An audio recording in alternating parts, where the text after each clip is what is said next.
Jadi di tengah orang-orang yang sakit, maaf ya, jantung, kencing manis, darah tinggi, stroke, kanker, autoimun, itu ketahuilah bahwa sesungguhnya bukan fisik mereka yang sakit.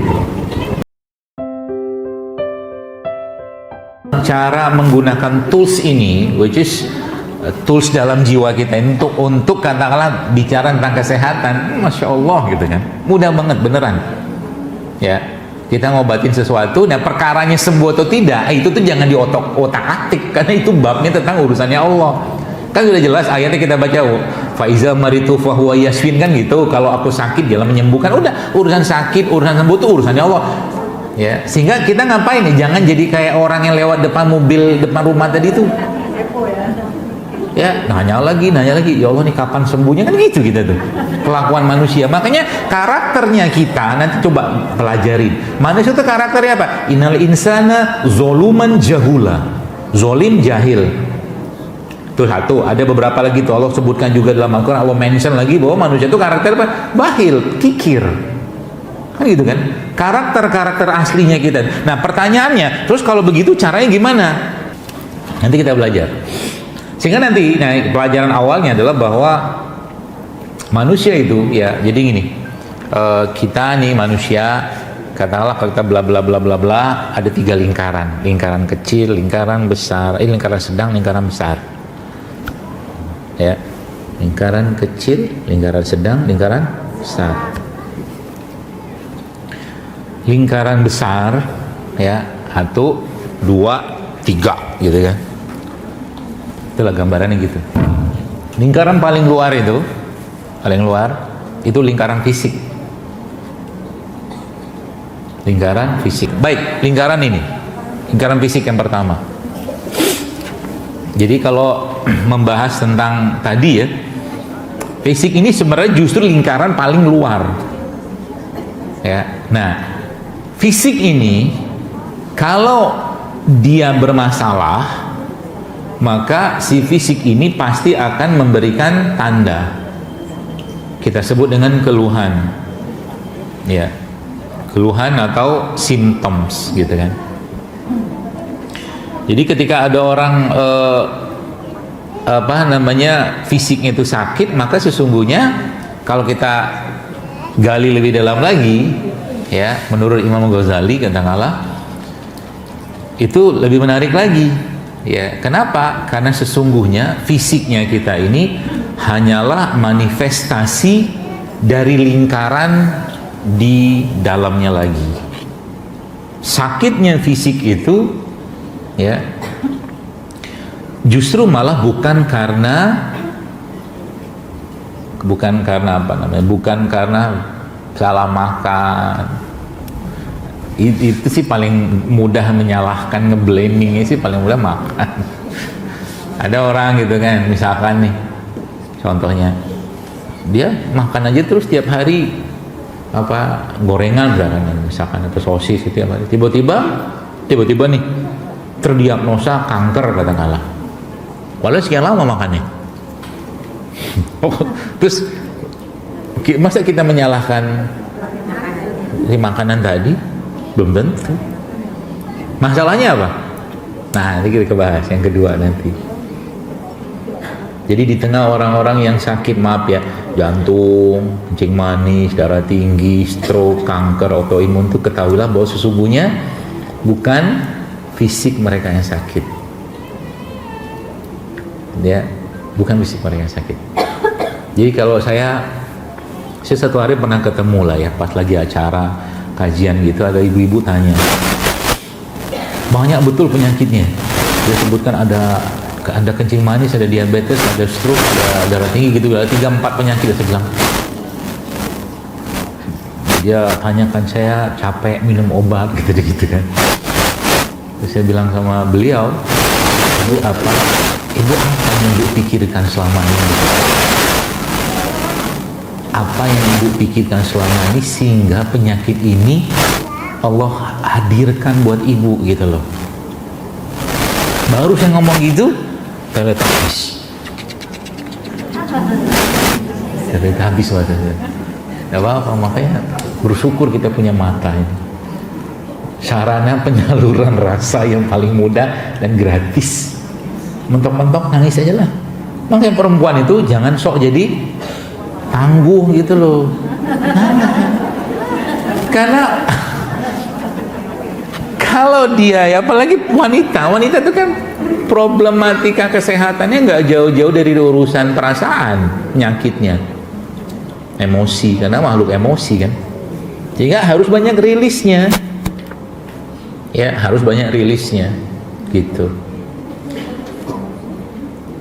Nah, jadi akhirnya cerita itu kan berlanjut, gitu kan. Akhirnya ya sudah, saya bilang, ya sudah gini, saya bilang.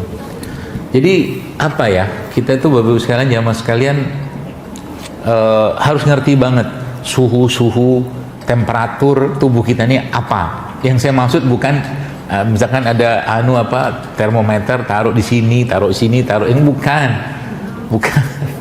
Suhu jiwa. Suhu jiwanya ada, harus paham banget. Ya, tahu nggak kenapa orang-orang zaman sekarang suka foto-foto? Ini foto.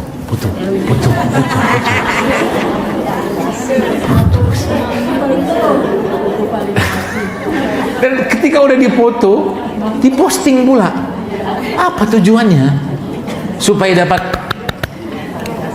Nah, sekarang saya tanya, itu masalahnya apa orang kayak begitu? Ini video ini nih kalau diposting nanti coba aja lihat kayak apa, jadi kebayang pasti dihujat saya, kayak kurang penghargaan, kayak kurang apresiasi. Sekarang saya tanya ibu-ibu di sini semua, Anda cantik nggak? Cantik, saya ganteng, udah selesai. Jangan kebalik, iya kan? Anda ganteng, saya cantik, bukan gitu. Jadi mengapresiasi kita itu sebenarnya justru malah, ya Allah jelas mengapresiasi kita. Kalau babnya cuma apresiasi, jadi kami nggak boleh bersosial. Jadi ngapain juga? Ya, kalau nggak penting-penting banget, ya posting inilah, posting itu segala macam. Nah, akhirnya lagi-lagi kita kembali ke bagian lingkaran fisik tadi itu. Fisik itu kalau sakit sebenarnya bukan fisik yang sakit. Baik, saya tanya begini. Saya naik kuda, deg, satu hari kudanya menjatuhkan saya. Dan setelah dicek dalam CCTV gitu kan, katanya gitu waktu di stable. Ternyata saya punya dudukan kaki itu. Stirap itu patah. Jadi waktu dia belok, kudanya itu kencang banget, patah gitu kan. Oh, itu penyebab jatuhnya jadi apa? Menurut teori. Tapi Anda tahu, ketika saya cerita itu ke salah satu guru saya, ketawa dia. Kuda itu, dia bilang, kata dia gitu kan, tak mau menampung beban pikiranmu yang terlalu besar. Sehingga, kenapa kau pindah-pindahkan beban pikiranmu ke aku? Aku jatuh, katanya. Kuda itu kan makhluk begitu. Makanya kalau naik kuda, kalau nggak yakin, kalau nggak pede, jangan. Habis kita dikerjain sama dia. Itu makhluk yang perasaannya minta ampun. Gitu. Apalagi kuda-kuda Arab tuh. Kemarin saya cerita ada waktu kami lagi trekking di Madinah itu, kata guru saya itu, sahabat saya itu, dia cerita kuda-kuda itu melarikan. Jadi penunggang melarikan buat jauh. Begitu digurut lagi. Kayak gitu kuda. Nah, jadi berarti kan bahasa di situ. Nah, lingkaran kedua ini, nah sekarang kita belajar. Jadi lingkaran pertama ini cuman hasil dari kelakuan kita di lingkaran kedua. Lingkaran ketiga. Tadi kan lingkaran ketiga yang paling gede ini. Jadi orang sekarang gini, kalau orang melihat ada orang kena diabetes, ini apa yang saya sampaikan, ini Bapak-Ibu sekalian, jamaah sekalian, mungkin baru akan dipahami orang 10-20 tahun lagi. Ya, dokter kok sombong? Bukan. Karena sains modern, apalagi sains barat itu mentok, bicara tentang psikologi, bicara tentang zikir, ujung-ujungnya meditasi. Yang dimeditasikan apa? Kalau nggak ngerti Tuhan, gitu loh. Yang dizikirin apa? Lah kita kan di Islam ya, di Muslim kita ada yang zikirin. Fungsi istighfar itu ada, subhanallah ada, apa zikirnya Zunnun Nabi Yunus juga ada. Semua ada fungsi masing-masing, gitu kan. Nah, ketika kita bicara tentang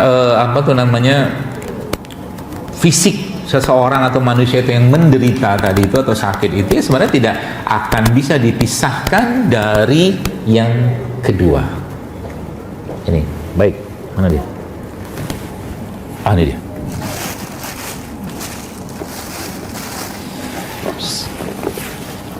Saya bawa banyak perintilan. Ada juga hadiah. Mau saya kasih hadiah nanti, tapi pertanyaan insya Allah akan susah-susah supaya nggak jadi hadiahnya.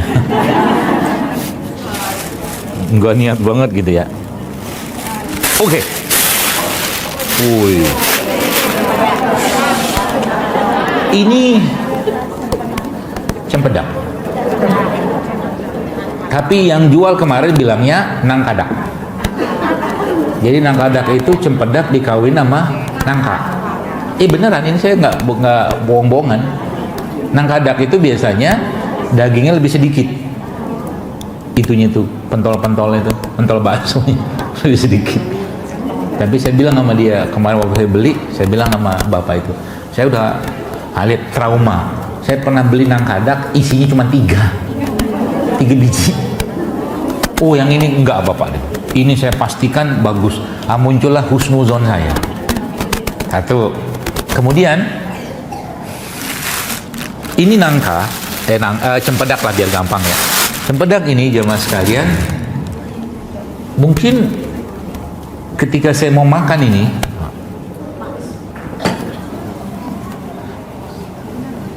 yang pertama kali saya makan apa? Kulit. Segitunya saya mikir kambing apa?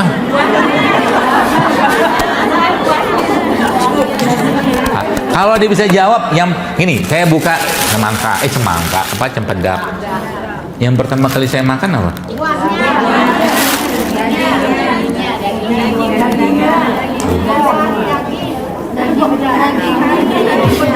Kalau bisa jawab pertanyaannya, saya kasih ini nih.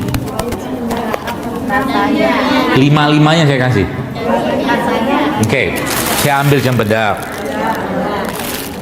Ketika saya ambil cempedak, yang pertama kali saya makan apa?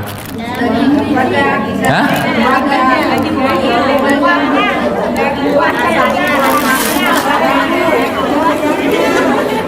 La haula wala quwwata illa billah. Tadi ada yang jawab tuh, ada yang jawab, bener. Hah? Coba tunjuk tangan. Hah? Apa? Gizinya. Wanginya. Nih kasih dia. Tapi jangan tepuk tangan. Saya pesan sama ibu, 4-nya ibu bagi ke yang lain. Jangan makan sendiri, biar ibu bahagia. Jadi gini. Ya. Ini cempedak atau nangkadak. Saya buka nih barang. Tuh lihat. Tuh. Yang saya makan pertama kali bukan cempedaknya tapi aromanya. Kalau aroma ini ada di situ trauma, saya tidak akan makan. Tapi karena cempedak, dia punya sesuatu yang tuh lihat, masya Allah kan. Ini enaknya minta ampun, beneran. Jadi waktu dibuka gitu, aromanya dapat. Satu. Dan aroma itu mengingatkan saya ke masa lalu. Tuh. Aroma.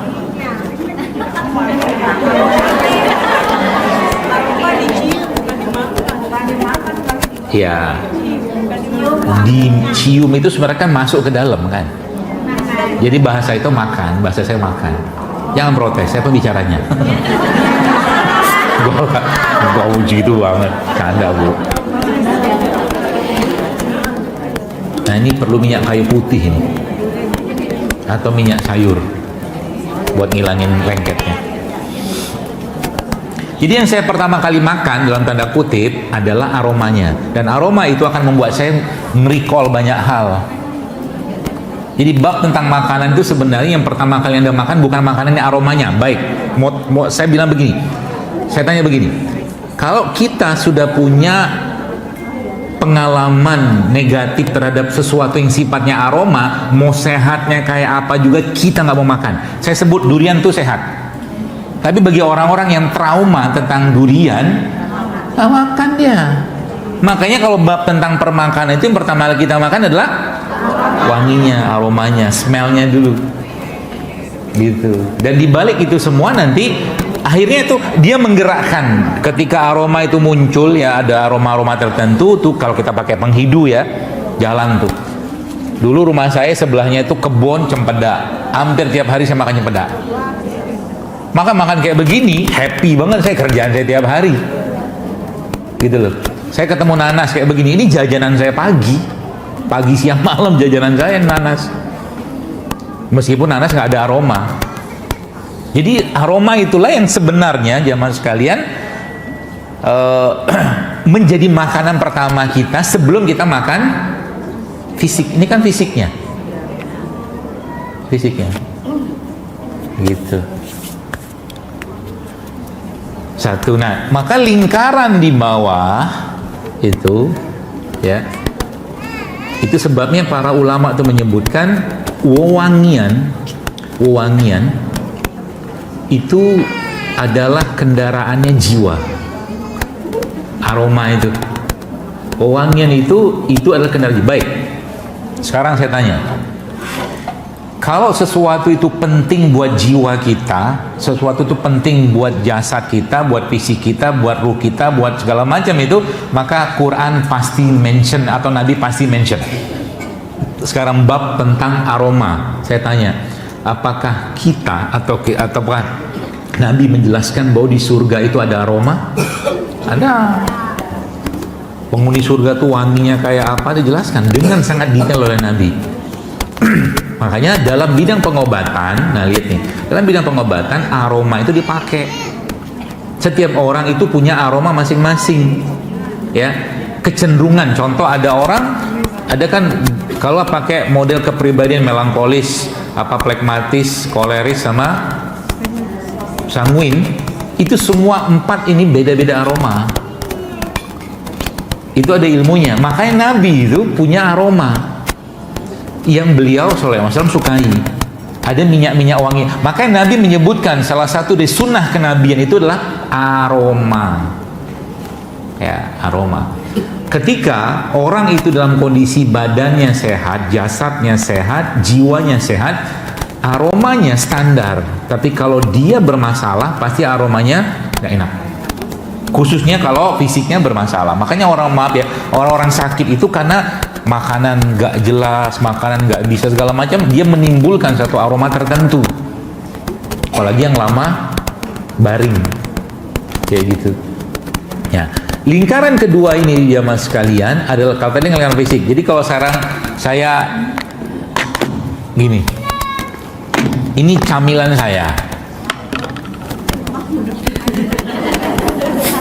Mau dong? Ya nanti bolehlah bagi-bagi. Nggak kelihatan. Kalau diituin jatuh dia. Nah gini. Kelihatan? Ini kan almond. Ini kismis. Ini biji labu sama biji matahari bunga kuaci. Camilan saya. Tapi kurma lagi habis. Ini pun camilan saya.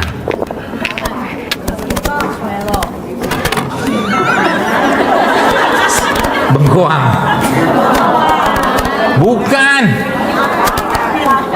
Coba ibu maaf. Coba dimakan. Makan sampai habis ya. Maksudnya satu orang dapat satu. Maaf, bawa aja bu, maaf. Ibu bawa aja, bagi-bagi. Jangan banyak-banyak, terutama yang giginya kurang kuat jangan. Itu kelapa. Kelapa.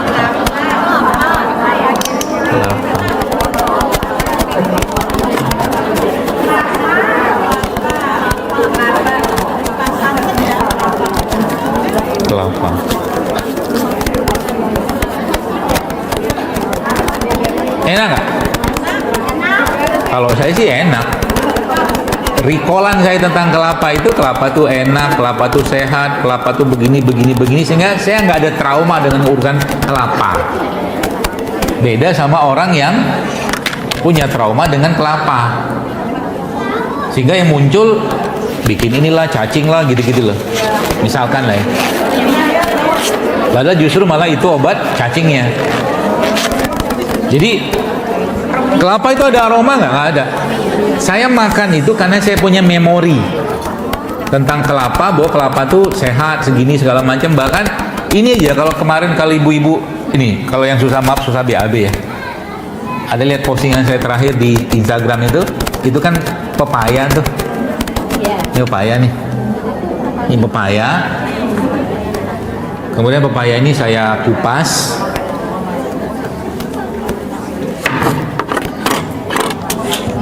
Kemudian saya kerokin. Iya. Terus ya dimakan lah. Masa kasih kucing? Kucing gak suka ini. Tapi kucing tuh suka makan rumput sekarang. Akar apa gitu ya suka. Nah ini kerok gitu ya. Kenapa jangan di blender? Supaya masih ada kunyahan. Ya, terus saya kasih jeruk nipis, saya kasih madu, saya kasih garam, saya kasih kelapa tadi itu. Semua yang makan ini kemarin waktu saya lagi live di Shopee atau apa gitu tuh, semuanya BAB-nya Allahu Akbar. Bukan diare ya, kayak dia ngebersihin aja. Pakai kelapa tadi, kelapa dikunyah. Di toppingannya itu pakai itu, nanti cobain aja. Ini termasuk salah satu buah yang kalorinya kecil, semangka pepaya. Jadi jangan takut nanti gulanya naik. Pepaya kecil gulanya. Nah, itu satu resep. Jadi kenapa saya mau makan itu? Nah gitu kan. Nah ini di bab yang kedua, lingkaran kedua nih. Di lingkaran kedua itu jamaah sekalian ada yang kita sebut zaman sekarang itu mental, tapi sesungguhnya dia terdiri atas 3 komponen. Komponen pertama adalah hati di lingkaran kedua ini. Komponen kedua adalah hati, fungsinya buat apa? Buat merasa. Komponen kedua, komponen pertamanya atau isinya. Kalau bahasa syariatnya nafs, jiwa. Nah, yang kedua, di lingkaran kedua itu ada isinya nafsu. 2. Ya, ini menurut Imam Ghazali. Yang ketiga, dia ada akal. Jadi lingkaran kedua ini, lingkaran sedangnya ini isinya ada jiwa, ada akal, ada nafsu, ada hati. Akal fungsinya ngerem. Nafsu fungsinya apa? Ngedorong. Hati fungsinya ngerasa. Ya, di situ semuanya sebenarnya, sebelum kita masuk ke lingkaran yang paling dalam nanti, kalau kita sebelum masuk ke bab atau tema tentang kesehatan, sebenarnya di balik ketika saya mau makan ini, ya, akal saya, nafsu saya, dan satu lagi tadi apa? Hati saya sudah inline semua dengan ini sehingga saya memutuskan untuk makan.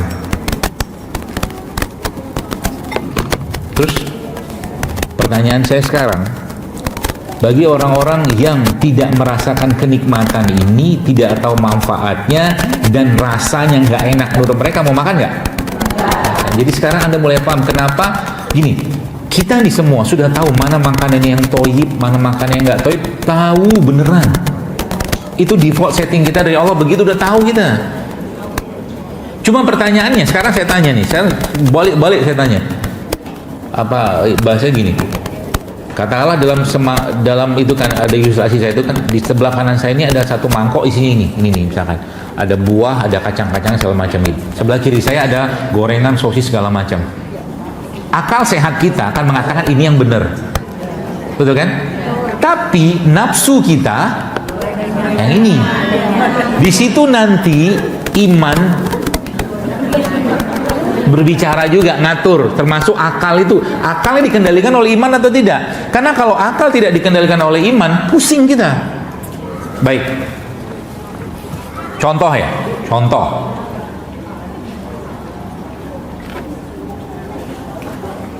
Kalau bab tentang akal, seeing is believing.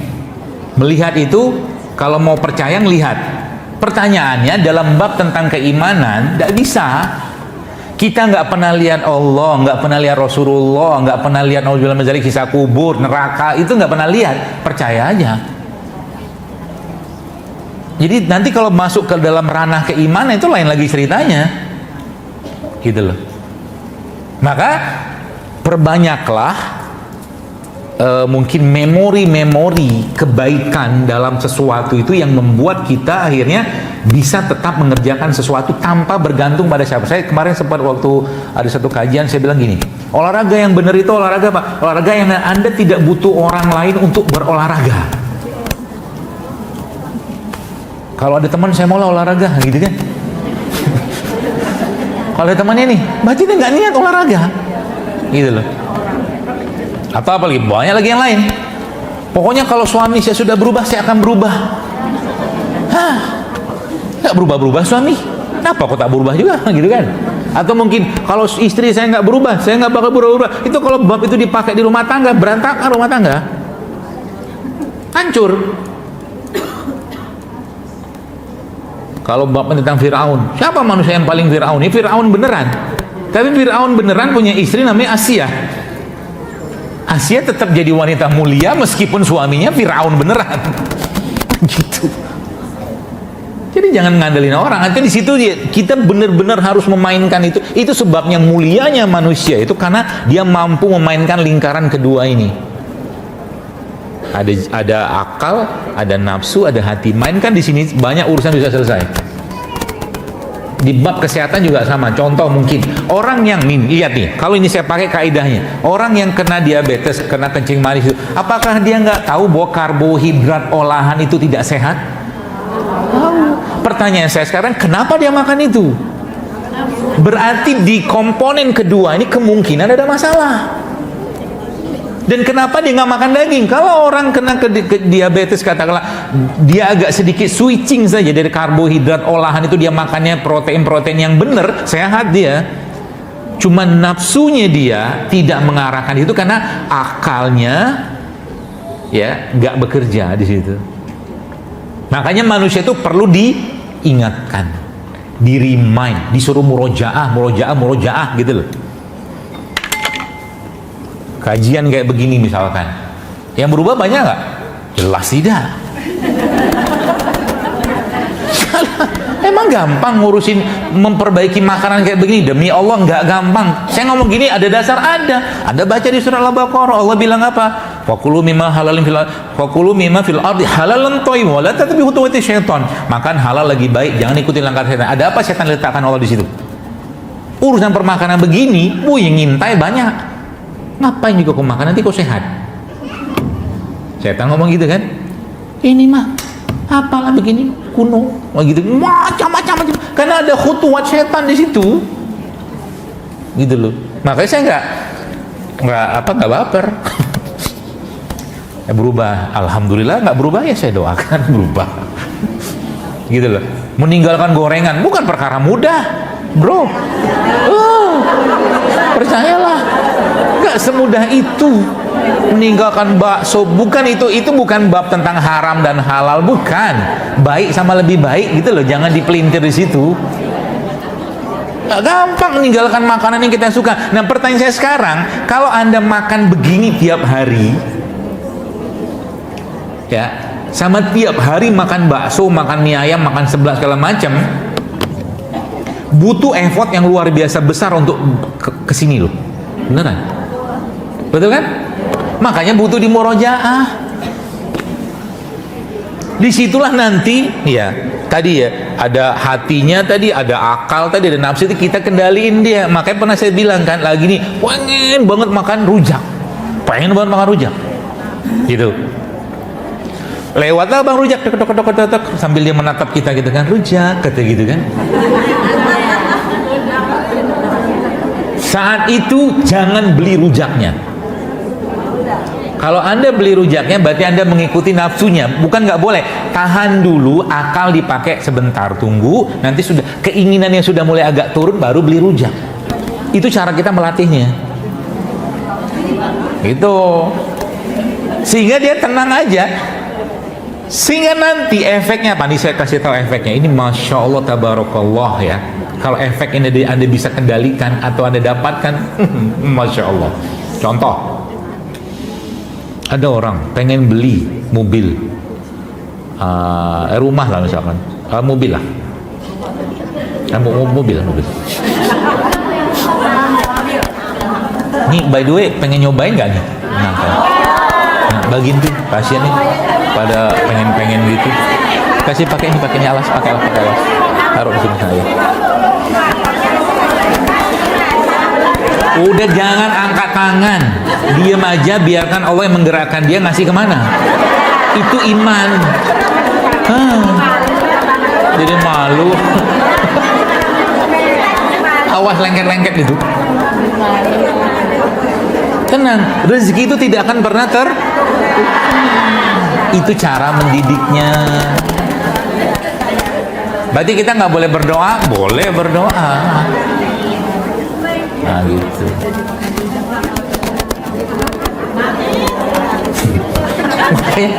Nabi kan waktu sampai ke Madinah, biarkan onta ini berjalan sampai berhenti di tempat yang Allah tentukan dia mau berhenti. Kata Nabi kan gitu. Jadi pelajaran-pelajaran simpel kayak begini Anda pakai, asik hidup kita. Enak gak? Nah ini nih, saya ajarin lagi caranya nih. Shh, diam dulu. Teman saya itu ngajarin begini, lebailah dalam bersyukur, kata dia. Saya bilang ini maksudnya apa? Dan saya perhatikan dia kan berapa kali gitu kan ketemu saya gitu kan, Masya Allah ya. Terus kalau saya bikinkan minuman itu, dia minum gini, kata dia gitu. Masya Allah, ini minuman enak, memang enak sih, enak banget, kata dia gitu kan. Semoga yang bikinnya, yang nyiapin masuk surga, kata dia. Gara-gara minuman. Itu kata dia lebay, kata dia. Lebay positif. Tapi oke lah. Karena kadang-kadang kita tuh hal kita baru bisa bersyukur kalau kita mendapatkan apa yang kita mau dan inginkan. Ini masalahnya kita. Ini. Kita baru bisa bersyukur dan merasakan rasa syukur yang besar itu kalau kita mendapatkan. Nah ini di sini saya mau kasih satu ilmunya. Anda sudah mulai harus berlatih ketika nggak dapat, gini ya. Kan gini. Ada orang pengen apa? Mobil lah misalkan. Dia meletakkan kebahagiaannya itu kalau mobil itu dia dapatkan. Oke. Lalu qadarullah, mobil itu nggak dia dapatkan. Di sini letaknya kita harus menata hati. Sebab begini, ketika mobil itu didapatkan, katakanlah skala bahagia itu 1 sampai 10, misalkan 10 itu mentok. Katakanlah ketika mobil itu didapatkan, dia dapat standar skala kebahagiaan 9, katakanlah gitu. Ketika mobil itu nggak dapat, akhirnya kebahagiaan yang dirasakan itu cuma 1 atau 0,5.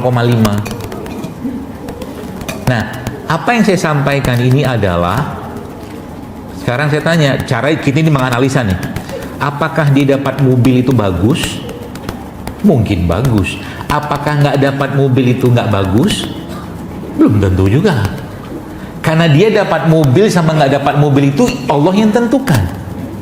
Makanya nggak ada dalam syariat yang namanya disebut dengan hasil tidak akan mengkhianati proses. Nggak ada. Orang urusan hasil itu urusannya Allah. Ada orang cuman zikir doang, kerjanya sedikit, rezekinya berlimpah. Ada orang kayak begitu. Gitu loh. Ini Bu, kalau mau dipakai maaf. Sudah. Pakai air liur ya? Enggak. Air liur tuh mantap. Zaman dulu anaknya belekan diludahin sama ibunya, sembuh. Bener. Pokoknya badan kita tuh ajaib ya. Ludahin.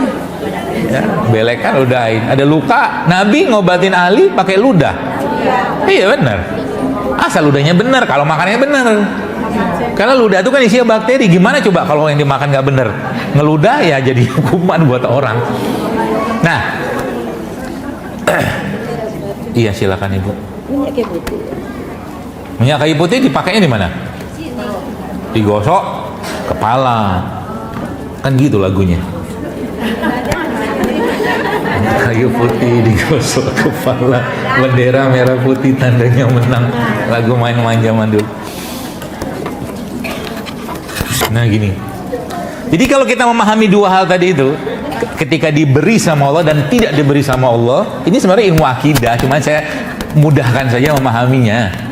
Apakah diberi mobil itu bagus? Tidak apakah di mobil itu bagus? Bisa jadi bagus. Apakah diberi mobil itu dapat mobil itu nggak bagus? Belum tentu juga. Yang ngasih dua ini kan Allah. Sehingga apa? Mulailah berlatih rasa ketika nggak dapat mobil, rasanya sama kayak dapat mobil. Paham maksudnya? Ketika nggak dapat mobil, rasanya sama kayak nggak dapat mobil ketika nggak dapat mobil. Kenapa? Karena bisa jadi nggak dapat mobil jauh lebih baik buat orang itu daripada punya mobil. Nah, dapat sama tidak dapat mobil ini kan yang ngasih siapa? Allah. Maka di sini nanti jiwa kita itu, hati kita itu, ya termasuk akal kita itu mulai dilatih terus. Ya, contoh dari apa yang saya pelajarin. Ya, sekarang kalau kita bicara tentang orang kena penyakit jantung, ya, atau penyakit pembuluh darah, bisa ditebak yang dimakan itu kan minyak-minyakan, kan gitu kan? Yang terjadi apa? Pembuluh darahnya mengeras, kan gitu kan? Pembuluh darahnya mengeras, darahnya kental, itu confirm seadanya, makanya nyumbat dia barang. Pertanyaannya kenapa dia makan itu?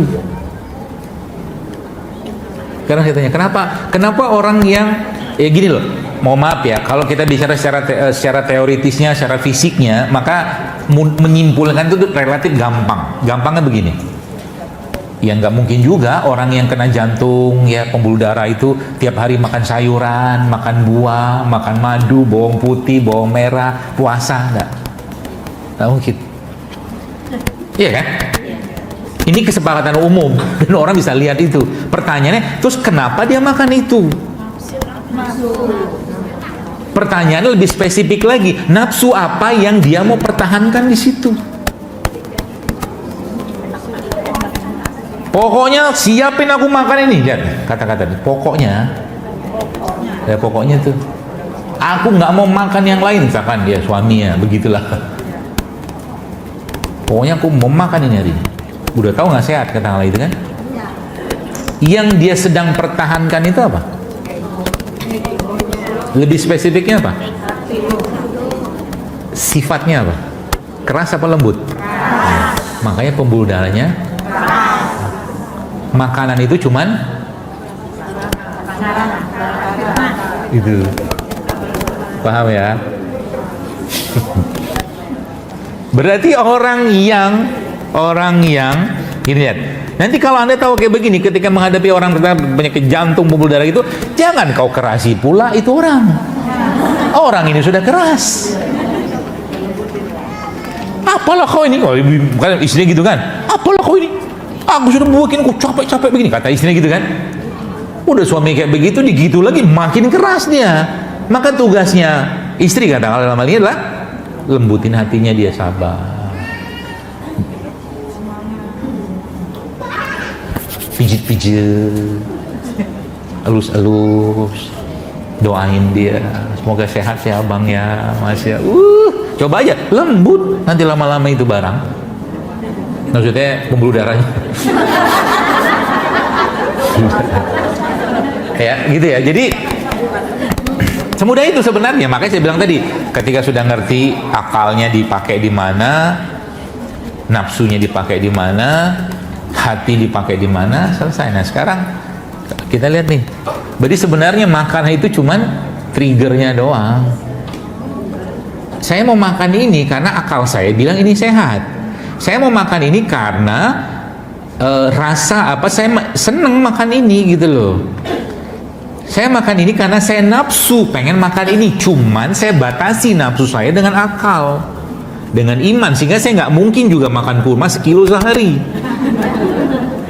Kurma sehat secara akal, tapi kurma sehat secara akal ya, cuman kalau berlebihan nggak boleh. Quran sudah membatasi, makanya para ulama itu menyebutkan 50% pengobatan itu terletak pada ayat wakulu wasrobu wala tusrifu. 50%. Udahlah ini, makalah kalian, minumlah kalian, tapi jangan. Itu kata Allah ya. Itu sebabnya ulama menyebutkan itu ayat itu setengah dari ilmu pengobatan ada pada ayat itu. Sekarang Anda lihat kejadian dan keadaan penyakit zaman sekarang ini. Pertanyaan sekarang, itu orang karena overeating atau less eating? Kebanyakan makan atau kurang makan? Udahlah yang dimakan nggak sehat, over pula. Gitu. Habis stok. Ini belum cobain, nanti cobain. Kasih yang belakang deh, depan terus ya tadi. Jangan depan aja ya dong. Iya Bu.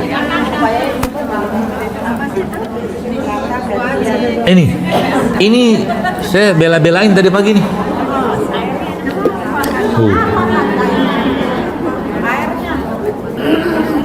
Ini ya kalau dibikin iklannya. Ini air kalau apa? Ini air isotonik terbaik di dunia.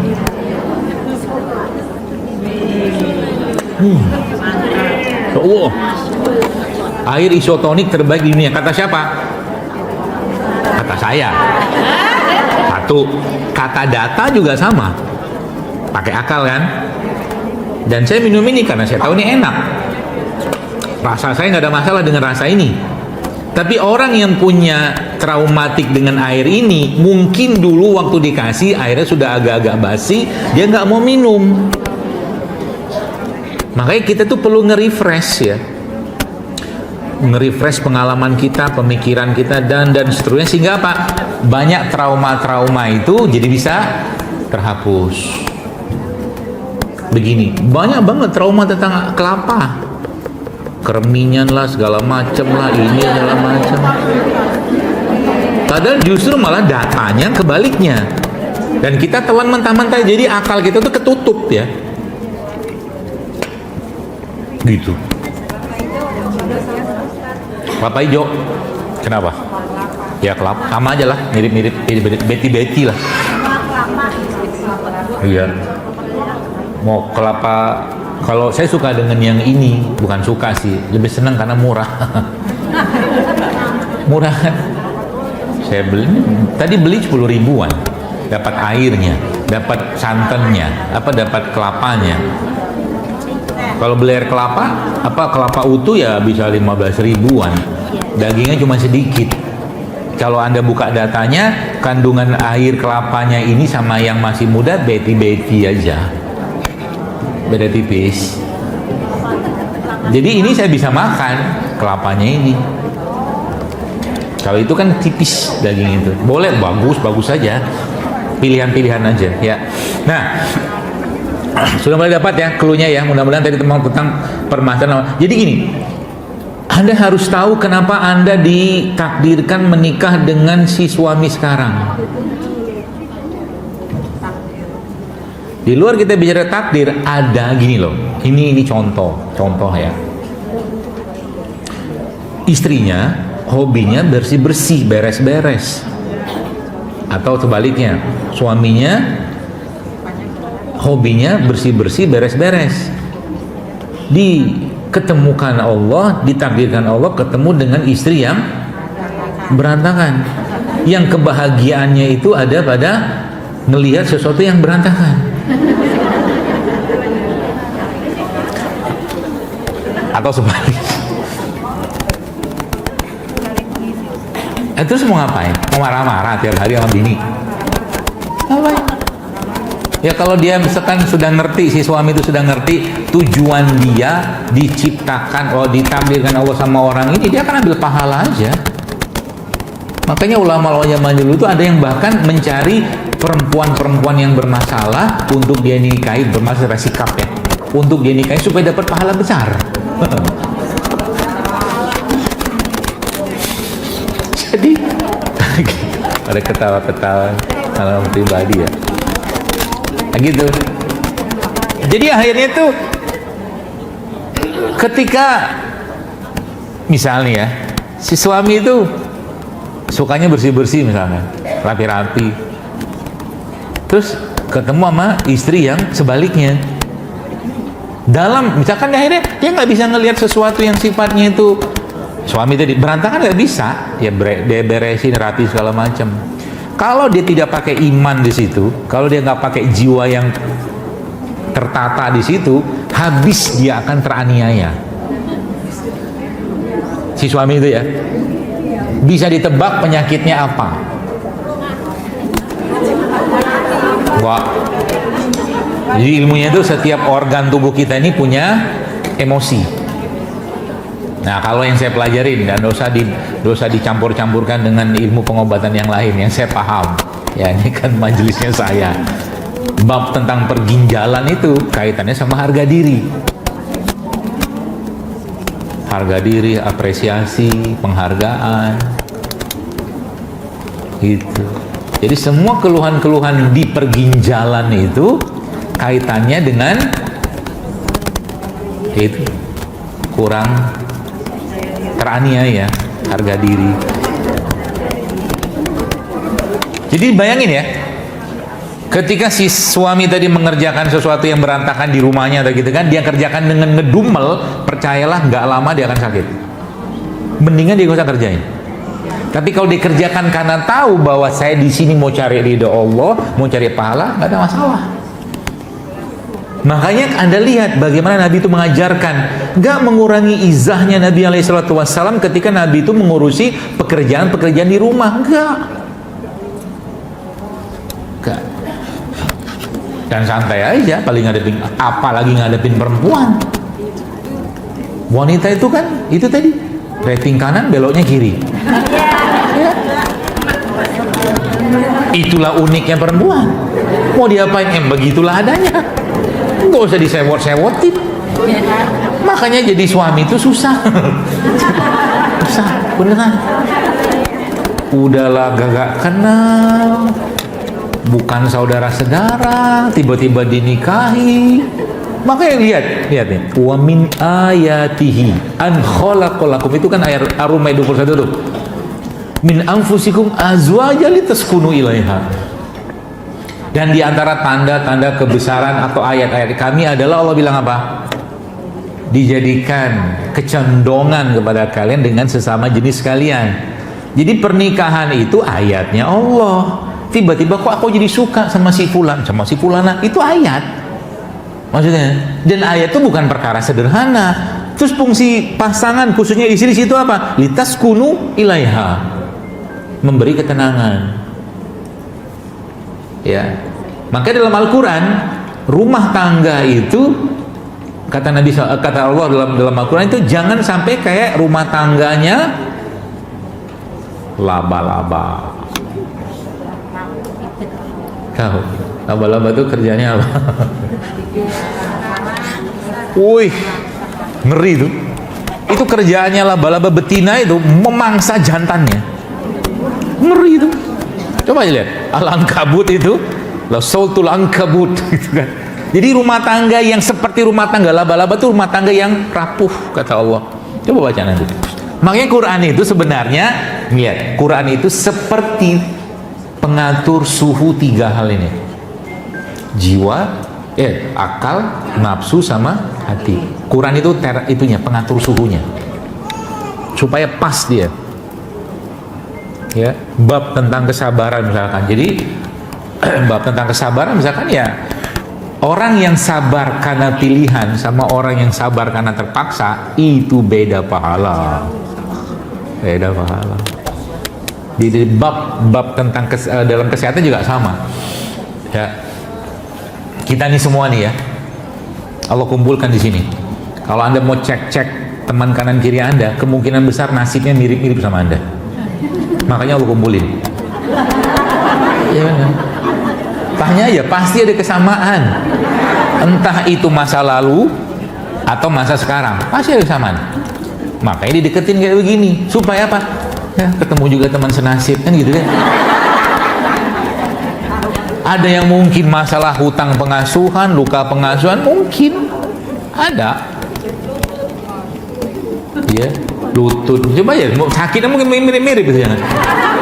Satu sakit lutut, sebelah lutut juga, satu kanan, satu kiri. Percayalah, saya itu mengimani banget hal-hal begitu dengan sebuah hadis, al arwahu junudun mujannada. Faman ta'arrafa min kalafa. Ruh itu diciptakan seperti prajurit-prajurit berbaris-baris. Mana saling kenal dia ketemu, mana yang nggak kenal udah selesai pergi dia. Ya, jadi apa-apa. Jadi nyari teman senasib itu bagus. Nanti dengkulnya sakit gitu kan? Dengkul. Bukan dengkul yang sakit itu. Apa coba? Ada gajah di sini.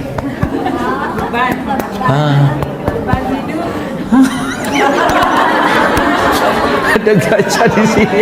Kan sudah saya bilang, ingat kaidah pertama, fisik itu cuman manifestasi dari lingkaran kedua. Lah terus hidup memang nggak ada beban? Nggak mungkin, nggak ada. Orang sudah saya bilang tadi, makanya ketika Nabi Adam diturunkan Allah dari surga ke bumi gitu kan, terus ada orang ngomong hidupku susah banget, Anda harus ngapain? Sama. Cuman kalau Anda ngadapinnya dengan manyun, kalau saya dengan senyuman, beda reaksi. Karena sudah tahu bahwa hidup memang ujian. Terus ngapain juga sewot-sewot sama hidup? Sewot-sewot sama itu seakan-akan kita sewot-sewot sama Allah. Ngapain? Dapat suami kayak begini ya syukuri aja lah. Dapat istri kayak begini ya syukuri aja lah. Toh juga nanti mati. Iya kan? Makanya kata dalam sebuah obrolan saya sama Ustadz Umar Mita, dia bilang gini, Ustadz, dia bilang, kata dia gini, cara paling enak menghadapi takdir itu dengan senyuman, kata dia gitu. Benar juga sih, senyumin aja. Tapi bukan berarti kita tidak ikhtiar ya, enggak, bukan itu maksudnya. Di situ akal bermain, tetap ikhtiar ya, kita tetap ikhtiar, kita tetap berusaha, tapi semua kita kembalikan kepada Allah. Tenanglah hati itu. Pakai fitur-fitur keimanan di situ, fitur-fitur akidah, fitur-fitur. Contoh begini. Gara-gara mikirin anak di pondok, anakku tadi makan apa ya? Kawannya macam mana ya? Kan gitu kan? Yang ngangguk-ngangguk ini para pelaku-pelaku. Lah terus gara-gara gini, kalau sudah satu pemikiran atau pikiran itu berlebihan, ya berlebihan, tanda dia berlebihan apa? Dia menimbulkan efek ke lingkaran ketiga, berarti udah berlebihan itu. Gitu. Udah harus direm. Nah, pertanyaan kan caranya gimana? Gitu kan? Disinilah nanti Anda butuh healing itu. Healing itu. Healing bukan apa namanya untuk sekedar itu ya, tapi di situ nanti ada kombinasi ya, kombinasi antara apa namanya lingkaran 3, lingkaran 2, lingkaran 1. Nah, saya spill sedikit. Terus lingkaran 1 ini apa? Lingkaran 1 ini ruhnya kita di situ. Ruhnya kita di situ. Yang itu kita nggak banyak tahu tentang ruh itu. Dan mereka bertanya kepada Muhammad SAW tentang ruh, katakanlah pada mereka bahwa urusan ruh itu kamu tidak diberi pengetahuan kecuali sedikit. Gitu. Terus kan kadang-kadang saya punya akal tuh mikir, ini kira-kira ada teman saya baru misalnya meninggal tuh beberapa waktu lalu, saya bilang dia lagi ngapain ya dikubur ya, saya bilang. Ada itu jawabannya secara syariat, ada. Makanya tuh perlu kita di dunia ini berkumpul sama orang-orang baik, orang soleh, nanti ngubur ini juga deket-deketan. Ya, karena kan kita cuman jadi nomor 3, lingkaran 3 selesai, mati kita, habis binasa semua kecuali tulang ekor, nanti Allah akan bagikan dari situ. Lingkaran kedua ada jiwa, ada akal, ada nafsu, itu si hatinya tetap akan ada. Ya, itu sebabnya nanti baca bagaimana nanti di surga kita akan dibangkitkan dengan postur yang berbeda. Postur fisiknya kita kayak Nabi Adam. Jadi nggak apa-apa di sini, nggak usah cari peninggi berat badan, peninggi badan. Nggak usah. Nanti di surga, insya Allah 27 meter. Jadi gampang kalau mau ngambil kelapa. Kalau cuman urusan receh, perkelapaan gitu dibahas di surga. Laki-laki wajahnya kayak Nabi Yusuf.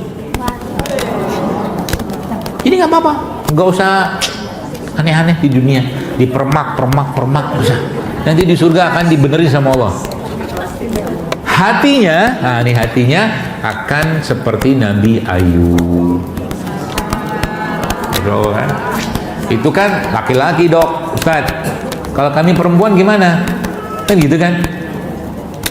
Tenang. Bidadari surga tuh cantiknya minta ampun. Cantiknya minta ampun.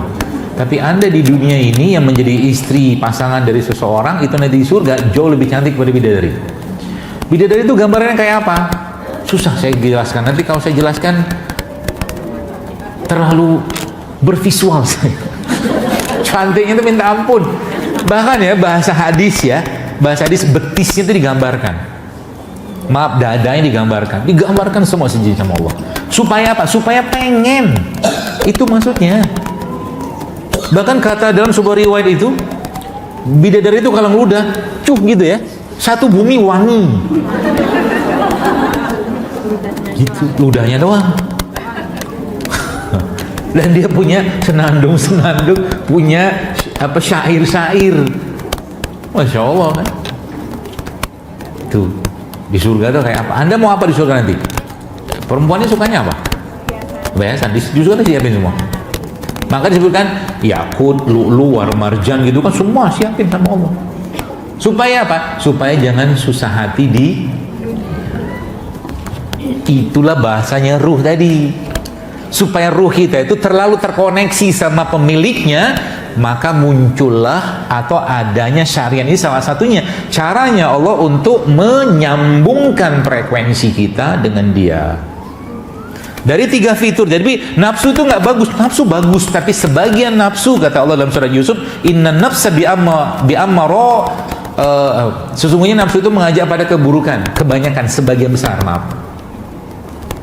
Di situ akal bermain, iman bermain, ya, hati bermain supaya nafsu itu tidak merusak. Contoh mungkin berpahalanya hubungan biologis suami istri atau jima, berlebihan juga ginjalnya jebol. Itu nafsu kan, maka dibatasin gitu kan. Bermanfaatnya kurma atau madu, nggak boleh juga berlebihan. Tapi ada orang, aku pengen banget nih makan madu, makanya di situ kan ada kisah yang ada seseorang yang mengatakan pada Nabi SAW, ya Rasulullah, dengar cerita Nabi begini sekalian. Kalau gitu aku mau puasa tiap hari. Aku nggak mau kawin, aku nggak mau nikah, kata dia. Nabi larang, nggak boleh. Justru malah kekuatan kita tuh di situ, makanya kita mulia asal kita bisa mengendalikan. Aku tuh kata Nabi SAW, aku nikah, ya, aku berkeluarga, kata Nabi. Dan aku yang boleh puasa tiap hari itu hanya Nabi SAW. Kita nggak boleh. Kalaupun mau puasa tiap hari itu selang sehari, puasa Nabi Daud itu. Ya, nah jadi dari sini Anda akan paham. Ya, ketika jadi tadi ada akal, ada nafsu, ada hati tadi, itu semua ditundukkan Allah dalam satu lingkaran yang bernama lingkaran ruh tadi. Sehingga Anda mulai paham bahwa sesungguhnya ketika Anda sholat, jamaah sekalian, Anda bukan sekedar komat kamit. Nah, Anda sedang menyatukan frekuensi Anda, kita dengan Allah. Baik, saya ceritakan spill keadaannya kayak apa. Apa kebahagiaan besar manusia sebagai kita sebagai mukmin? Maka jawabannya, kalau kita masuk surga, confirm itu, bahagia kita. Ketika kaki kita sudah menginjakan surga, bahagia kita. Di atasnya itu ada apa? Ada lagi, melihat dan bertemu dengan Allah Subhanahu wa ta'ala. Bahagianya kayak apa? Gak bisa dibayangin. Sekarang saya tanya, apakah ada manusia yang pernah bertemu dengan Allah ketika dia masih hidup di dunia? Jawabannya ada, yaitu Rasulullah SAW. Nabi kan bertemu waktu Isra Mi'raj, terlepas pakai hijab atau tidak, sebulan mungkin bertemu. Oke? Anda bayangin nggak kebahagiaan Nabi kayak apa? Gitu ya Allah, gitu kan, saya ngebayangin ya, dengan segala duka, penderitaan, keadaan kesedihan Nabi alaihissalam di dunia sebelum Mi'raj itu kan, Nabi kan lagi mengalami masa kesedihan. Abu Talib meninggal, Khadijah meninggal, dan tiba-tiba diangkat oleh Allah dengan Mi'raj itu untuk bertemu dengan kebayang apa? Gak bisa dibayangkan, gak bisa dirasakan. Tapi, tapinya, sehingga nanti kalau begini nih, kita udah mulai paham gini ya, maka akan banyak episode dalam kehidupan kita itu yang kita maknai dengan dalam, sehingga hidup kita menjadi hidup yang meaningful. Nabi SAW hanya Nabi yang bisa melihat Allah saat itu, artinya berkata mukawa dengan Allah dengan pakai tabir, hijab segala macam. Seperti intinya Nabi ketemu Allah, lihat titik. Kebahagiaan itu hanya bisa dirasakan oleh seorang Muhammad SAW. Tapi lihat baiknya Allah dengan umatnya Muhammad SAW. Setelah ngobrol gitu kan Nabi dengan itu, Nabi dapat apa?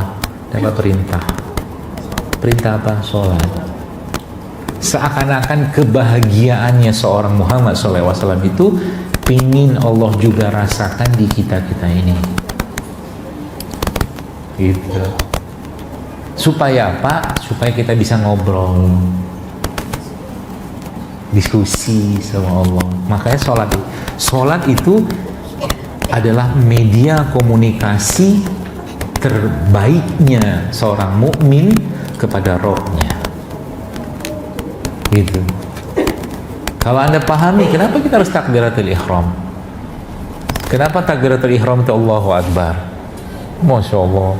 Terus ketika kita baca doa iftitah, kita baca Al-Fatihah, setiap bacaan Al-Fatihah itu Allah jawab kita, Alhamdulillahirabbil alamin.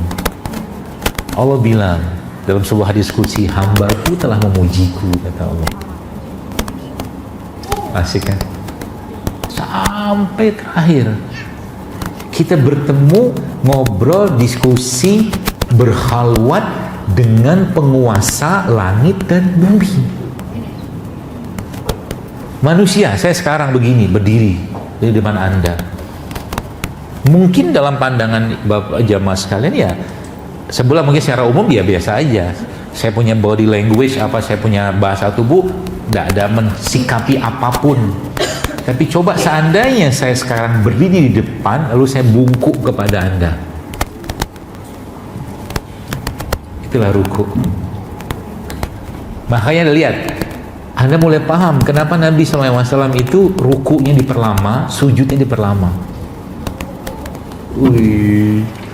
Sehingga nanti nih ruh nih kan, sebelah itu makanannya ruh itu, efeknya pasti akan ke nomor 3.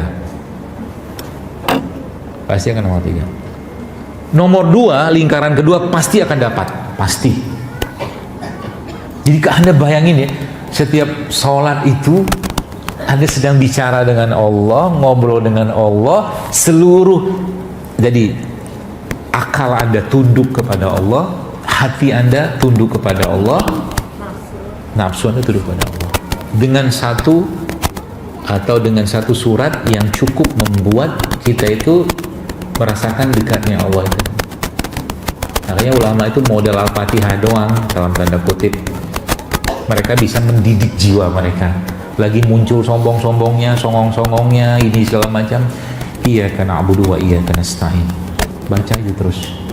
Itu sebabnya Nabi itu di malam hari, banyak riwayat menyebutkan Nabi kita sallallahu alaihi wasallam malam hari itu dari sepertiga malam sampai ke subuh cuman baca satu ayat. Itu memaknainya begitu. Sehingga sebenarnya kalau bab tentang penyakit kata Allah itu, Masya Allah, selesai semua. Tidak apa-apa. Kalau bab tentang mungkin tadi kita bicara diabetes, orang yang mungkin kurang kasih sayang, harus ginjal, orang buat, tidak apa-apa. Saya nggak peduli karena Allah menghargaiku jauh lebih baik pada manusia. Itulah ruh di situ. Kalau ruh sudah bicara, iman sudah bicara, semua akan ikut. Pasti akan ikut.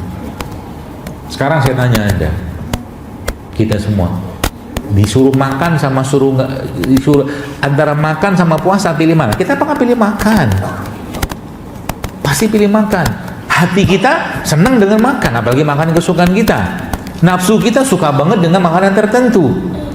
Akal kita tahu nih makanan sehat. Tiba-tiba ada perintah, kutiba alaikumusiyam. Selesai itu semua. Itu. Jadi dibalik orang-orang yang sakit itu, Bapak sekalian, jamaah sekalian, itu pahamilah bahwa sebenarnya bisa jadi bukan fisiknya yang sakit. Paham ya? Yang sakit ada lingkaran kedua sama lingkaran paling dalam. Makanya itu ya. Dan itu semua perlu kasih makan dalam tanda kutip. Sehingga kalau bicara tentang ini istilah saya saja ya, makanannya paling utama buat ruh itu apa? Tauhid, akidah. Itu makanan paling utama itu dalam tanda kutip ya. Maka perlu kita menanamkan terus menerus dalam diri kita itu supaya apa? Ruh kita itu tenang gitu loh. Kalau dia sudah berantakan, Anda bayangin lingkaran 2, 3 pasti berantakan semua. Gak mungkin, karena memang susunannya begitu. Nah, dunia barat, dunia pengobatan barat saat ini gak sampai ke sana. Bisa jadi nih ada seorang kena diabetes, urusannya perginjalan kan kalau diabetes kan, pankreas, insulin segala macam. Dia cuma butuh diapresiasi, dihargai aja. Bisa jadi dia cuma butuh dielus, dirangkul, dikasih semangat, dihargai, udah itu aja. Cukup untuk membuat dia akhirnya tiba-tiba minum air kelapa, gitu sembuh. Banyak. Karena tubuh kita tuh punya kemampuan menyembuhkan yang sangat powerful. Cuman kalau dia tertutup di situ, mau makan kayak apa juga nggak bisa. Ya, makanya Ibnu Katsir atau Ibnu Taimiyah itu mengatakan barang siapa yang tidak mampu merasakan surga dunia tidak akan mampu merasakan surga akhirat. Itu serem kalimat itu buat saya sih. Ya, gimana caranya rasakan surga dunia? Artinya apa? Kita harus lebih sering memaknai sesuatu itu dengan iman, bukan pakai akal. Terus itu. Saya baru tahu kenapa saya ditakdirkan di titik sekarang. Bukan baru tahu sih. Saya ngelihat, oh iya, akhirnya ketemu oh iya. Alhamdulillah. Akhirnya kata guru saya itu makanya beliau bilang begini.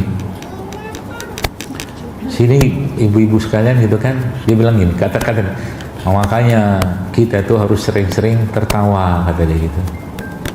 Saya maksudnya apa katanya? Ya, tertawa kan butuh stimulus yang lucu gitu kan, dilihat, dengar gitu kan, lucu-lucuan. Terus saya bilang, terus tertawanya karena apa? Tertawakan dirimu aja sendiri, dia bilang. Ya benar sih. Sekarang coba ibu-ibu, bapak-bapak, jamaah sekalian, saya juga, coba ingat masa lalu kita. Akan banyak suasana, keadaan yang kita mentertawakan diri kita saat itu karena kebodohan kita. Betul? Banyak banget. Ujung-ujungnya apa? Nangis. Di situ akan muncul kalimat ya Rob, ya Rob. Ya Allah, bodoh banget sih gitu. Sia-sia banget sih hidup, bukan sia-sia ya Allah, gitu-gitu.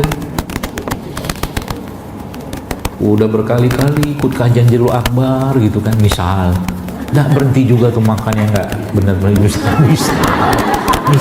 gitu, karena nggak tahu kapan hidayah itu turun. Saya juga nggak boleh baper lah, apalagi sebelah mungkin temanya adalah guru dan murid, nggak boleh. Kalaulah ilmu itu, kata Imam Syafi'i, seperti aku menyuapkan makanan ke dalam mulut kalian, maka akan aku suapkan, kata Imam Syafi'i. Maka zaman dulu tuh hubungan antara murid dan guru tuh indah sekali ya. Jadi ilmunya barokah dan ilmunya menyelesaikan banyak masalah ya. Beda dengan zaman sekarang, hubungan guru dan murid itu adalah transaksional gitu kan. Sekarang saya ngisi begini, misalkan ya, saya pengennya apa? Saya pengen Anda sehat, saya pengen Anda bebas penyakit, saya pengen Anda menyampaikan ini pada orang lain, bla bla bla, itu aja. Itu buat saya makanan. Makanan buat siapa? Buat lingkaran ketiga, kedua, apa ke satu? Satu. Ya, semoga Allah jaga keikhlasan itu. Maka jangan semua itu. Jadi gini, musuhnya, jadi berarti musuhnya atau penyebab, ya sebelah musuh ya, masalah bagi lingkaran satu itu apa coba? Kesyirikan, gitu kan? Kesyirikan itu diturunkan atau mungkin diurai, nanti ketemu lagi tuh masalahnya apa segala macam, nggak yakin sama rezeki, nggak yakin, suuzon sama Allah dan seterusnya. Yang kedua juga sama, ada masalahnya semua, ada penyebab masalahnya juga. Nafsu ada penyebab masalahnya, hati ada penyebab masalahnya, apalagi tadi itu akal ada penyebab masalahnya. Makanya itu harus ditata terusnya, mengharmonisasi itu pakai apa? Maka jawabannya pakai Quran. Semua ada dalam Al-Quran, termasuk yang bab tentang yang ketiga. Jadi dibalik yang tadi saya bilang orang makan segala macam gitu, pasti ada sisi yang berkaitan sama lingkaran kedua atau lingkaran satunya dia ya. Sehingga kalau dia sudah kuat di situ, maka dia bisa mengendalikan. Maka yang kita perlukan adalah kita mengendalikan hati, itu dikendalikan, akal dikendalikan, nafsu dikendalikan, sehingga nanti jasad itu akan mendapatkan efeknya sesuai dengan apa yang kita lakukan tadi gitu. Dan banyak ya, Masya Allah, kadang-kadang saya lihat segini banyak gitu. Contoh ya, ini kan asam Jawa. Sekarang saya tanya di sini, siapa di sini yang tidak makan plastik? Kita makan plastik, tiap hari kita makan plastik dalam bentuk mikroplastik kan. Minimal dari apa? Sikat gigi. Sikat gigi kan dari itu gitu. Makanya manusia itu kalau jauh-jauh dari alam gitu ya, pasti akan bermasalah. Nah, ternyata ini barang ini si siapa? Asam Jawa. Saya nggak tahu siapa yang namain asam Jawa. Berarti kalau yang dari Sulawesi atau Sumatera bukan asam. Nama aja lah. Tapi nggak boleh juga ngomong apalah arti sebuah nama, nggak boleh. Nama itu dalam Islam sangat penting. Ya, Yastrib yang dulu nama Madinah itu kan artinya tahu nggak apa? Kota yang berpenyakitan. Makanya sama Nabi SAW diganti, ya, namanya menjadi Madinah Al-Munawwarah. Madinah itu kota. Jadi kalau Anda sebut dengan kota Madinah, berarti Anda sebut kota-kota. Madinah Al-Munawwarah. Setelah diganti sama Nabi SAW, Dulu orang masuk Madinah pasti sakit, demamnya minta ampun, tinggi minta ampun, penyakitnya segala macam, ya strip. Makanya nggak ada cerita dalam Islam itu apalah arti sebuah nama. Wow, sangat penting. Ya, Ali bin Abi Thalib itu punya nama lain yaitu Haidar, singa. Oh gitu. Makanya kita perlu apa ya? Kadang-kadang tuh perlu, kalau mungkin bahasa orang sekarang tuh self talk. Sekarang saya tanya, misalkan ini perlu, ini masuk ke lingkaran kedua, ada skill sedikit lah ya sebelum kita ngomongin. Kita tuh mulia loh. Kita makhluk mulia. Jangan pernah merasa hina. Kalau Anda hina, merasa hina, atau seorang merasa hina, maka ginjal Anda akan tertindas. Nah, gitu. Kita makhluk hina. Kita makhluk hina. Walaqad karomna bani Adam, kata Allah. Dan kami muliakan anak-anak keturunan Adam. Kita mulia. Hinanya manusia gara-gara apa? Dosanya dia maksiat, itu aja. Jadi jangan pernah merasa minder dengan orang lain. Jangan. Apalagi orang kafir. Mohon maaf. Nggak boleh. Makanya orang-orang zaman dulu, para salafus. Jadi kalau Anda baca kisahnya penaklukan Istana Putih Madain itu di zamannya Sa'ad bin Abi Waqqas, Masya Allah itu. Yang datang kepada Rustum itu, ya, panglima perangnya Persia saat itu tuh namanya Rubi bin Amir radhiyallahu anhu. Boleh dibilang itu pasukan paling ujungnya Sa'ad. Di depan Rustum dia ngomong apa? Kami datang ke sini, kata dia, untuk mengajak engkau menyembah ya kepada Tuhannya yang menciptakan manusia. Ngomong gitu. Karena masalah orang zaman sekarang itu ya, kalau sisi ketuhanan yang diangkat, maka dia akan ngaku Tuhan. Ngaku Tuhan versi lain itu apa? Sombong. Gitu. Karena perlu diingatkan, kalau kita tuh we are nothing. Kita tuh nggak ada apa-apa. Mau bangga dengan apa? Anda punya harta, misalkan sebelah ada orang punya harta 100 miliar, kasih makanlah orang sekelurahan kecamatan begini sama burungnya, sama hewan, udah cukup. Gitu loh. Jadi jangan merasa sok gitu. Makanya kita butuh Tuhan. Gitu kan? Ini salah satu yang paling luar biasa dalam mengikat plastik. Diapain? Dokter, diminum, dibok-bok aja pakai tangan. Kalau saya bikinin buat teman saya begitu, saya masukin, kasih air, obok masuk gini kan, cokot, tapi bersih tangannya ya. Meskipun tuh nggak bersih banget juga. Makanya saya agak protes, bilang cuci dengan air bersih. Kalimat itu kan sering kan? Air apa? Keran. Emang di keran nggak ada bakteri? Ada bakteri lah. Mana ada bersih air keran itu? Kalau Anda mau cuci pakai air bersih, Anda pakai air infus, itu steril tuh. Tapi kenapa kita nggak sakit gara-gara ya nggak ada curiganya? Kita sudah menganggap bahwa air keran itu air bersih. Makanya orang di kampung yang makan pinggir jalan itu nggak ada mencret-mencretnya. Ketika orang kota tiba-tiba makan, udahlah sakit perut lah dia. Mikirnya macam-macam gitu loh. Makanya tuh ini tuh sama ini tuh jaga bener-bener. Cara menjaga gimana? Ya pakai doa, pakai ibadah, pakai apa. Kalau keras, berarti kalau keras nih, contoh nih, kalau bab tentang hati yang keras tadi, ya, caranya gimana? Dilembutin hatinya. Banyak nggak cara melembutkan hati? Banyak, minta ampun. Ya, ngelus kepala anak yatim, itu ngelembutkan hati. Itu ngasih makan orang miskin, ngobrol sama orang miskin, itu ngelembutkan hati semua. Jadi Nabi itu spesifik menyebutkan masalahnya apa, solusinya apa, spesifik banget. Gitu. Ya, jadi Masya Allah ya. Jadi kita tuh akhirnya memandang, oh iya, memang hidup kita ini memang perlu diatur gitu kan. Dan syariat ini mengaturnya. Ya, ini dia tadi, dia ambil air aja, kasih garam sedikit, kasih madu, ya. Lalu ya udah minum. Mau enak kasih es. Tapi jangan sering-sering minum es. Katanya begitu. Ya, ini satu ini, sama ini nih. Kunyit ini. Jadi selain dia bisa untuk ngikat plastik, karena plastik itu nggak bisa diurai, dia cuma bisa diikat. Ini juga bisa. atau bisa juga pakai bawang hitam. Black garlic itu dulunya kan dia belum black, dulunya putih. Karena proses mungkin terpanggang difermentasi ya, jadi hitam. Itu bagus banget, belum makan tuh black garlic itu, punya aja.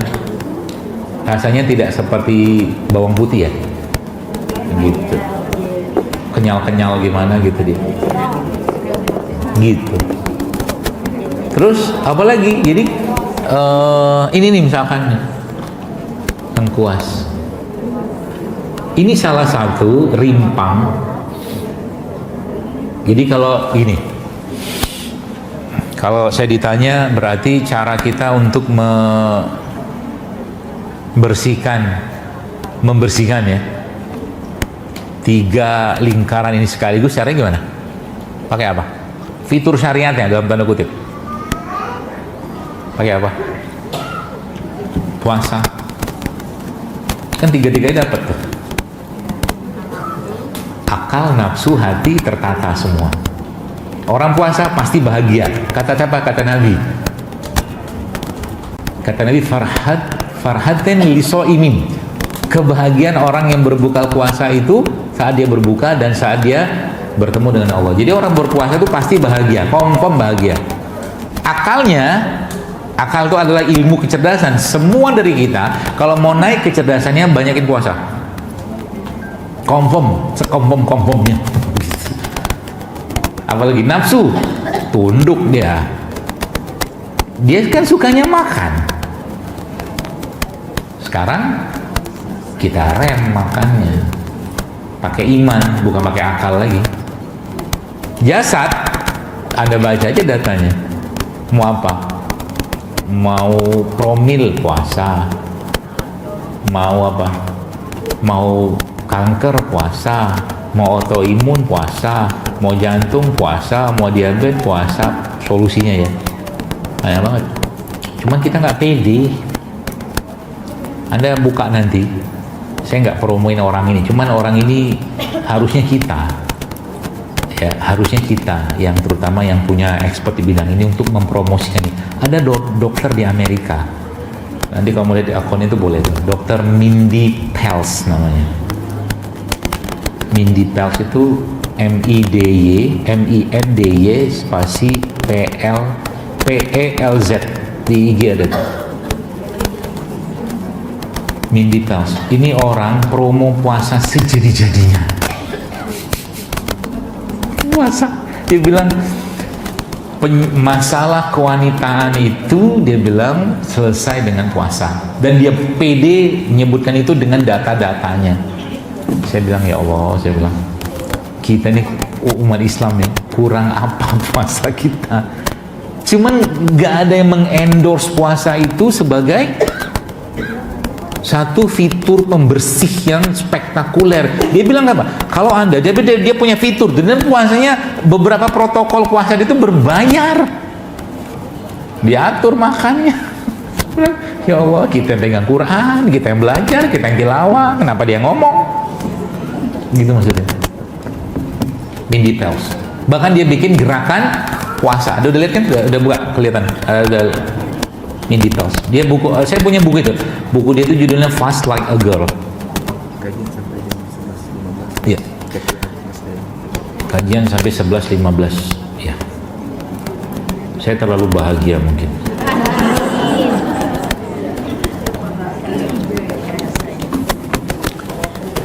Itu dia bikin buku, saya punya buku itu. Dia bikin protokol puasa 20 puasa berapa jam ya? 24, 48, 72, 3 hari. Tahu nggak itu puasa apa? Ayamul Bid. Nanti dibaca di bukunya itu. Dan dia bikin gerakan puasa yang diikutin oleh ratusan ribu orang di dunia, kata dia gitu. Bikin komunitasnya. Aduh, saya bilang kita ya begitu, maksudnya kalau gini pelajarin, jadi akhirnya umat ini bener-bener kita perbaiki titik ini benerin atau ya. Kalau yang memang ahlinya ilmu ya sampaikan ilmu aja, tapi di atas bab tentang ilmu itu ada tentang keyakinan Ya, makanya dalam Islam itu ada beberapa tema-tema atau poin-poin tertentu yang kadang-kadang kita nggak masuk akal caranya gimana. Contoh ya, apapun penyakitnya minum pakai air zam-zam. Saya tanya, bisa nggak sembuh? Kita aja nggak berani jawab. Apapun penyakitnya, bisa nggak sembuh dengan air zam-zam? Saya kasih tahu kepada Anda, demi Allah saya bersumpah itu benar. Saya katakan. Cuma masalah kita kan di ruh kita lemah. Sholat tidak berfungsi sebagaimana mestinya, puasa tidak berfungsi sebagaimana mestinya, zikirnya kita tidak berfungsi sebagaimana mestinya, dan seterusnya. Kenapa kita bukan nggak beriman, kurang yakin di situ babnya. Kata Nabi SAW, Zam-zam lima syuribalah, bahwa zam-zam itu sesuai dengan apa yang engkau niatkan. Ibnu Qayyim lagi demam, minum zam-zam, hilang demamnya. Kenapa? Orang itu yakin. Berarti kita bisa dong menggunakan fitur syariat ini untuk urusan kita, demi Allah bisa. Contoh sekarang, Anda nih semua misalkan ya, ala-alanya kita dikasih senjata paling canggih, misalkan gitu kan, lu seneng kita pegang senjata atau bom atau apa misalkan kayak begitu. Gak perlu. Orang beriman itu senjatanya apa? Cuma masalahnya kita nggak yakin sama doa kita. Ya kalau dikabulin syukur ya Allah, nggak dikabulin apa-apa. Gitu aja. Jadi ruhnya itu kering banget. Ruhnya kering, jiwanya kering, akalnya kering. Yang dominan siapa? Nafsu. Udahlah, berantakan hidup. Gitu ya. 5 menit lagi, Masya Allah. Jadi dari apa yang saya sampaikan ini ya, mudah-mudahan dapat pesannya, sehingga nanti pembicaraan kita termasuk ini tadi saya belum cerita lengkuas. Lengkuas ini salah satu rimpang yang sangat bagus untuk purifying ya, detox. Laos ya orang dulu. Lengkuas. Atau yang mirip-mirip sama dia itu ada lagi satu yang kata saya pernah belajar, itu inti selnya paling bagus, paling banyak, namanya Bangle, yang biasa buat jimat. Bangle gitu ya. Nah, apa maksudnya terakhir mungkin kan kita tadi bicara tentang perhormonan ya, atau emosi, perasaan segala macam. Jadi lebah itu makhluk yang Allah ciptakan yang punya namanya ferohormon. Ferohormon itu ya hormon lah ya, yang powerfulnya itu luar biasa. Maka semua produk lebah itu ya kan di dua tuh, ada laba-laba, ada lebah. Itu dua perumpamaan yang Allah gunakan dalam Al-Quran untuk menceritakan tentang karakter, baik karakter manusia juga ataupun karakter rumah tangga.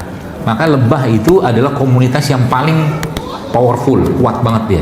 Dan semua produk lebah itu mengandung hormon-hormon yang bisa membentuk jiwa atau membangun jiwa kita, karena kan apa yang kita makan akan menjadi bagian dari sel kita dan akan menjadi bagian dari DNA kita.